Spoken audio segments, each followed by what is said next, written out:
Hello students, আজকে limit of A function এটা নিয়ে আলোচনা করব। তার আগে আমি তোমাদের যেটা বলবো, deleted neighbourhood of A point.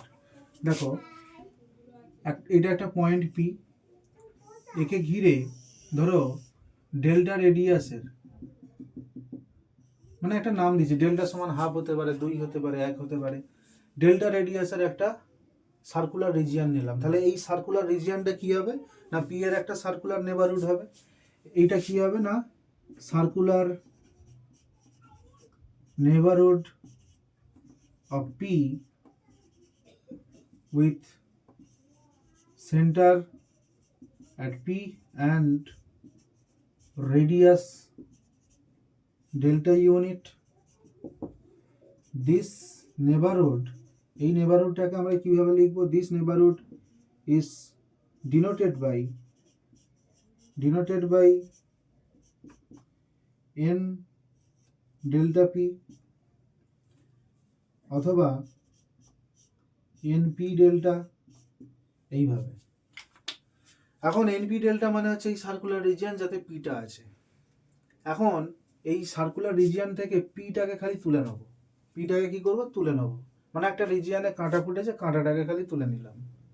যেই জায়গাটা ফুলে আছে ওইটা হচ্ছে কাঁটা সামেত যখন আছে তখন হচ্ছে কাঁটাটার নেবারহুড। যখন তুমি কাঁটাটা তুলে নিলে তখন ওইটা হয়ে যাচ্ছে ডিলিটেড নেবারহুড। বোঝা গেল? তো এই ডিলিটেড নেবারহুড এনপি ডেল্টা, সেখান থেকে পিটাকে তুলে নিলাম, is denoted by deleted, ওই জন্য ডিলিটেড কথাটা আসছে, ডিলিটেড নেবারহুড অফ পি, অর্থাৎ ওতে পি ছাড়া বাকি সবটা আছে। ডিলিটেড নেবারহুড অফ পি, আচ্ছা, ডিলিটেড নেবারহুড অফ পি বলা হয় denoted by n dashed P delta, এইভাবে লেখা হয়। এবার লিমিট অফ এ ফাংশন খুব সহজভাবে বোঝাবো এবং ডেফিনেশন আকারেও বোঝাবো। ডেফিনেশনটা জাস্ট ইনার মিনিংটা, ইন্টারপ্রিটেশনটা বোঝার জন্য জানা উচিত। আমরা অঙ্ক করার সময় যেটা, অঙ্কের ক্ষেত্রে যেটা খুব সহজভাবে যেটা বলা দরকার হবে সেটা আমি বলে দিচ্ছি। তো তার আগে আমি জাস্ট ডেফিনেশনটা একটু বুঝিয়ে দিতে চাই। তোমরা প্রথমে ধরো y equals to F x function যখন ছিল, তোমরা কি লিখতে? Limit x tends to A F x সমান এল, অর্থাৎ এক্স টেন্স টু এ হলে এফ এক্স টেন্স টু এল হবে, এটা বোঝাতে। সেখানে আমরা কি লিখতে পারতাম? এরকম লিখতে পারতাম, যাতে করে for all x belongs to D F intersection, এরকম লিখতাম, ইনডাস্ট a delta, delta depends on epsilon, H ধরো এটা, অর্থাৎ ডেল্টা এপসাইলনের মানের উপর ডিপেন্ড করতো। এরকম টাইপের লিখতাম। একে যদি আরো সহজভাবে লেখা হয় তাহলে লিখতে হবে এরকম,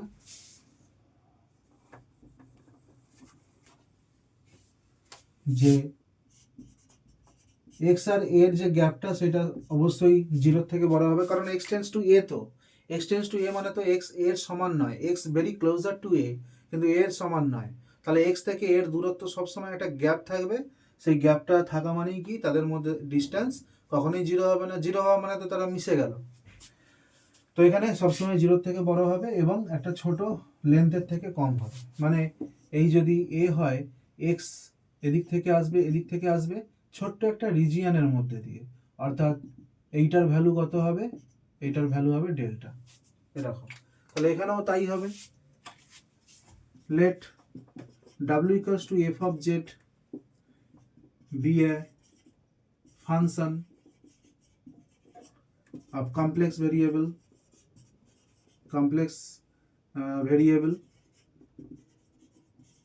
z। এখন কথা হচ্ছে, if L be a limit of f, then for any epsilon greater than 0 there exists a delta greater than 0. Delta is a function of epsilon, এটা জাস্ট তোমাদের ডেফিনেশনটা বোঝাচ্ছি। Delta greater zero such that F Z কি থাকবে, এল এর কাছাকাছি থাকবে for all Z belongs to domain intersection N dashed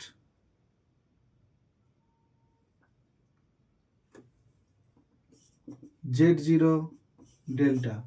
অর্থাৎ এই লিমিটটাকেই যদি আমি দেখো জেড কোথায় থাকছে, ডিতে থাকছে, ডিতে কেন থাকছে না, নাহলে তো এফ জেড ডিফাইন হবে না। এফ জেড ডিফাইন কোথায় না, ফাংশনটার ডোমেনে যে সমস্ত পয়েন্ট আছে সেই সমস্ত পয়েন্টেই ফাংশনটা ডিফাইন্ড, মানে জেড ডিতে থাকতেই হবে। N dash Z zero delta মানে কি, জেড জিরো কি হবে, কখনোই ডেল্টার সাথে সমান হবে না, তাই তো, কিছু একটা জেড জিরো ডেল্টার সাথে সমান হবে না, অর্থাৎ এদের মধ্যে ডিস্টেন্স কখনো জিরো হবে না। এইটাকে যদি আমরা সিম্বলিক্যালি লিখি, দেখো জেড জিরোর একটা নেবারহুডের মধ্যে বাঁধানো হয়ে আছে, জেড জিরোর একটা নেবারহুডের মধ্যে বাঁধানো হয়ে আছে। নেবারহুডটা কিরকম না, ডেল্টা রেডিয়াসের একটা সার্কুলার রিজিয়ন, তার মধ্যে জেডকে থাকতে হবে, কিন্তু ডিতে তো থাকতেই হবে, জেডকে তার মধ্যেও থাকতে হবে, এবং সেই জেডটা কখনোই জেড জিরোর সমান হবে না, সেই জন্যই এনড্যাশড জিনিসটা নেওয়া হয়েছে। অর্থাৎ এনড্যাশড মানে কি, এটা জেড জিরোর নেবারহুড, এতে জেড জিরো নেই, জেড এতে আছে, অর্থাৎ জেড জিরো নেই, জেড আছে, তার মানে কি জেড জিরোর সমান কখনোই হতে পারবে না। এইটাকে আমরা সিম্বলিক্যালি কি লিখতে পারি, অর্থাৎ limit Z tends to Z zero F Z সমান এল। এই জিনিসটা জানলেই হবে, এই জিনিসটা জানলেই হবে। এখান থেকে আমি তোমাদের যেটা দেখাবো, দেখো থিওরেম 1 2 এরকম করে আমরা লিখতে পারি অনেক কিছুই, বেশ কয়েকটা জিনিস লেখার আছে। ধরো থিওরেম 1 হিসেবে আমরা যদি বলি, একটা ফাংশন তোমরা দেখেছো লিমিট সবসময় এক্সিস্ট করে না, যেমন 1/sin x, এই ফাংশনটার লিমিট এক্সটেন্স টু 0 করলে এই লিমিটটা এক্সিস্ট করে না, কারণ 1/sin 0 ইজ নট ডিফাইন্ড। তো একটা ফাংশনের লিমিট এক্সিস্ট করবে এরকম কোনো বাধ্যবাধকতা নেই, কিন্তু যদি এক্সিস্ট করে তখন আমরা কি দেখেছি না, লিমিটের ভ্যালু কি হয়েছে, ইউনিক এসছে সবসময়। আমরা ফাংশন অফ টু ভেরিয়েবলস যখন পড়েছিলাম ফার্স্ট সেমিস্টারে বাইভেরিয়েট ক্যালকুলাসের আন্ডারে, তখন কিন্তু দেখেছিলাম যে জেড মানে এক্স ওয়াই পয়েন্টটা এ বি এর দিকে আসছে যে কোনো পাথ বরাবর আসলে লিমিটিং ভ্যালুটা কিন্তু সেম আসতে হবে। লিমিটিং ভ্যালু যখনই আলাদা আসছে তখন আমরা কি বলছি না, এ লিমিট এক্সিস্ট করছে না, double limit does not exist. এখানেও ঠিক সেরকমই, Z equals to X plus I Y, Z equals to X plus I Y মানে সেটা ইকুইভ্যালেন্ট টু এক্স ওয়াই। তার মানে এটা ডাবল ভেরিয়েবলের মতনই তুমি ভাবো, যে এই যে ধরো রিয়েল অ্যাক্সিস, ইমাজিনারি অ্যাক্সিস, এই ধরো জেড জিরো, ফাংশনটা এল এর দিকে যাবে জেড যদি টেন্স টু জেড জিরো হয়। এবার Z tends to Z zero যে কোনো পথে হতে পারে, স্ট্রেট লাইন বরাবর জেড জিরোর দিকে যেতে পারে, এই বরাবর যেতে পারে, এই বরাবরও যেতে পারে, যে কোনো পাথেই যাক না কেন লিমিটটা কিন্তু সেম হবে, লিমিটিং ভ্যালু কিন্তু সেম হবে। অর্থাৎ এটা C1, এটা C2, এটা C3 এরকম যদি বলি, অর্থাৎ limit Z tends to Z zero F Z equals two unique valued হবে। এই ভ্যালুটা কি হবে, ইউনিক ভ্যালু, মানে একটাই মান বেরোবে সবসময়, যেই পাথ বরাবরই জেড জিরোর দিকে দৌড়াক না কেন, where Z tends to Z zero in any path, অর্থাৎ কোন পথ বরাবর জেড জিরো দিকে জেডগুলো যাচ্ছে সেটার উপর ডিপেন্ড করবে না। বাই চান্স যদি দেখি, ধরো limit Z tends to Z zero এখন C1 মানে C1 এর উপর দিয়ে যাচ্ছে, যখন সেই লিমিটটার সঙ্গে এই লিমিটটা যদি সেম না হয় তখন আমরা বলবো limit Z tends to Z zero F Z does not exist.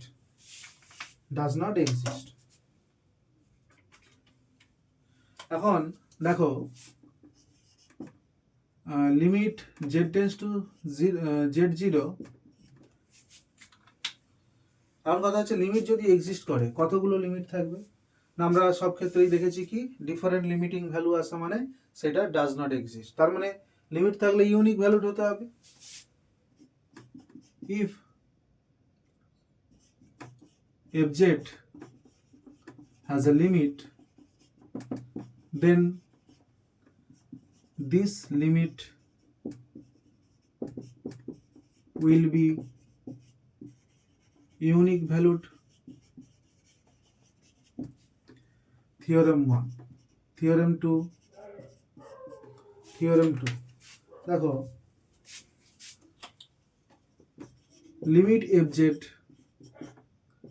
z tends to z0 equals to L. If and only if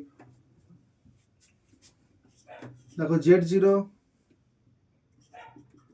z equals to x plus iy, z0 equals to x0 plus iy0 আর L equals to alpha plus I beta হচ্ছে, তাহলে fz কোন দিকে যাচ্ছে? Alpha plus I বিটার দিকে। f সমান কত ধরছি?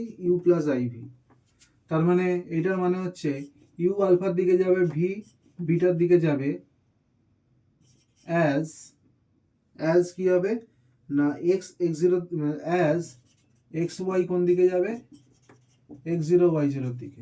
এইটা মানে কি xy আর এইটা মানে কি x0 y0, অর্থাৎ z tends to z0, z tends to z0 মানে xy tends to x0 y0, তাহলে u কোন দিকে যাবে? u আলফার দিকে, v বিটার দিকে। তাহলেই আমরা বলতে পারবো fz এর লিমিট হচ্ছে আলফা প্লাস আই বিটা। বুঝে গেল?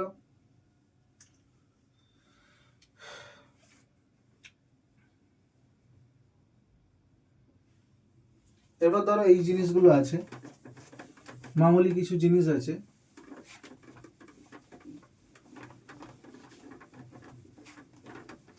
যেগুলো তোমরা অলরেডি জানো বা না জানা থাকলেও অটোমেটিক ভাবেই সেগুলো তোমরা ইমপ্লিমেন্ট করতে পারবে অঙ্কের ক্ষেত্রে।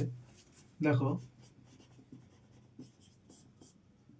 if limit fz as z tends to z0, limit fz as z tends to z0 equals to L1 and limit gz as z tends to z0 equals to L2, তাহলে limit p fz plus q gz as z tends to z0 at z tends to z0 এটা কি হবে না pl1 plus ql2, এখানে যদি minus হয় এখানেও minus 2 limit z tends to z0 fz gz equals to কোন দিকে যাবে? pq এর দিকে, সরি l1 l2 এর দিকে, কারণ এইটা মানে কি limit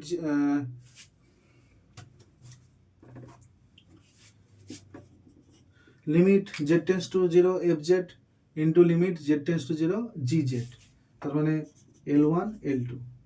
3 number limit z tends to z0 fz by gz, এটা সমান কি হবে? l1 বাই l2, যেখানে l2 নট ইকুয়ালস টু 0 আর gz তো অবশ্যই নট ইকুয়ালস টু 0 হতে হবে, অবশ্যই এইটার উপরে লেখা উচিত।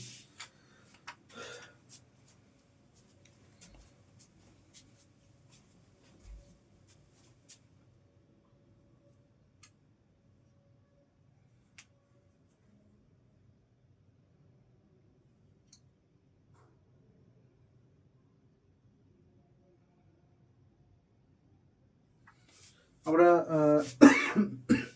এখানে একটা অঙ্ক করব, এখানে একটা কোশ্চেন করা যাক লিমিট দিয়ে, খুবই সিম্পল। ধরো limit z tends to suppose ধরো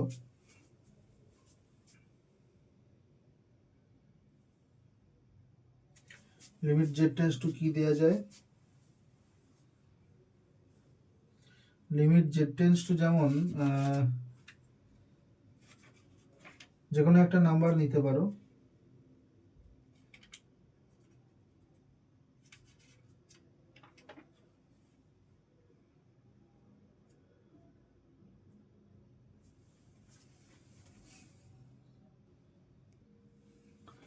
লিমিট জেড টেন্স টু কি নেওয়া যায়, 2y নাও, ধরো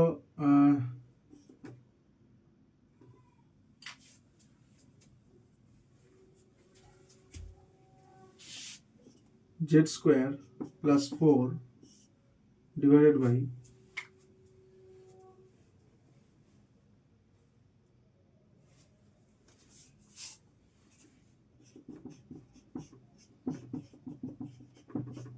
দেখো এখনই যদি 2y বসাই এটার ক্ষেত্রে কিন্তু সমস্যা হয়ে যাবে, নিচে 0 চলে আসবে, বসানো যাবে না।